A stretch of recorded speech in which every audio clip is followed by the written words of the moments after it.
আসসালামু আলাইকুম বন্ধুরা, আজকে আমি ডিম দিয়ে দেশি আলু দিয়ে দারুণ একটা রেসিপি করেছি। তাহলে সবাই প্রথম থেকে শেষ পর্যন্ত পুরো ভিডিওটা দেখে নিও। আমি এখন রান্নায় চলে যাই। আমি দেশি আলুগুলা এইভাবে আমি সিদ্ধ করে সুন্দর করে ছুইলে নিছি। এখন আমি মাঝখান দিয়ে কেটে নেব, আর এই আলু দিয়ে কী দিয়ে রান্না করবো সেটাও দেখাবো। এখানে আমি 4টা ডিম নিছি, সিদ্ধ করে আমি সুন্দর করে ছুইলে নিছি। এই ডিমটা দিয়েই আমি ওই দেশি আলুটা দিয়ে রান্না করব। এইখানে আমি পেঁয়াজ কাঁচামরিচ কেটে নিছি। এই যে বন্ধুরা, আমি এই দেশি আলু দিয়ে ডিম দিয়ে আমি সুন্দর একটা রেসিপি বানাবো। তাহলে সবাই দেখতে থাকো আমি কিভাবে রেসিপি করি। বন্ধুরা, আমি যে আলুটা এভাবে আমি 2 খণ্ড করে কেটে নিলাম, আর ডিমটাও আমি এভাবে কেটে নিলাম। এখন আমি রান্না করব। বন্ধুরা, আমি ডিমটা ভেজে নিব। তেল দিয়ে দিলাম, এখন আমি ডিম দিয়ে দিলাম। আমার ডিমটা ভাজা হয়ে গেল, এখন আমি উঠিয়ে নিব।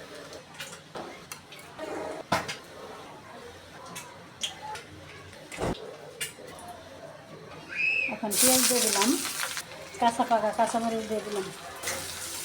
এই যে একটু হালকা ভাজা ভাজা করে নিলাম। এখন আমি বাকি মশলাগুলো দিয়ে দেবো। এখন আমি একটু ভালোভাবে কষিয়ে নিব, আদা রসুনের কাঁচা গন্ধটা যেন না থাকে। এইভাবে কষিয়ে নিলাম। এখন আমি আর বাকি মশলাগুলো দিয়ে দেবো। বন্ধুরা, এই যে সব মশলাগুলো দিয়ে আমি সুন্দর করে কষিয়ে নিলাম। এখন আমি আলুগুলো দিয়ে দেব। এখন আমি আলুটা সব মশলার সাথে ভালো করে কষিয়ে নিব। এই যে বন্ধুরা, আমি এইভাবে সুন্দর করে কষিয়ে নিলাম। এখন আমি পানি দিয়ে দেব। পানি দেওয়া হয়ে গেল।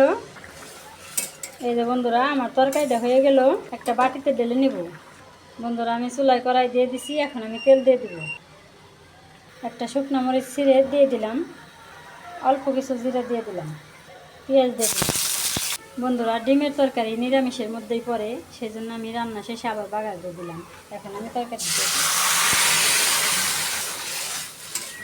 বন্ধুরা, আমার তরকারি হয়ে গেল। এখন আমি নামিয়ে নিই। এই যে বন্ধুরা, আমার তরকারি নামিয়ে নিলাম।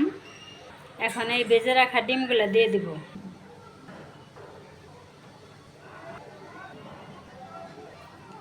এখন আমি ঝোলের ভিতরে ডুবিয়ে দিব, তাহলে ডিমের ভিতরে মশলাগুলো সব ঢুকে যাবে। এই জন্যে আমি এইভাবে সবগুলো ডিম আমি ঝোলের সাথে ডুবিয়ে দিলাম। বন্ধুরা, আমার এই ডিমের তরকারি কেমন হলো অবশ্যই কমেন্ট করবে, আর সবাই আমার পাশে থাকবে, সবাই আমাকে সাপোর্ট করবে। তাহলে ভিডিও এখানে শেষ করলাম। সবাই ভালো থাকবে, সুস্থ থাকবে, সাবধানে থাকবে। আল্লাহ হাফেজ।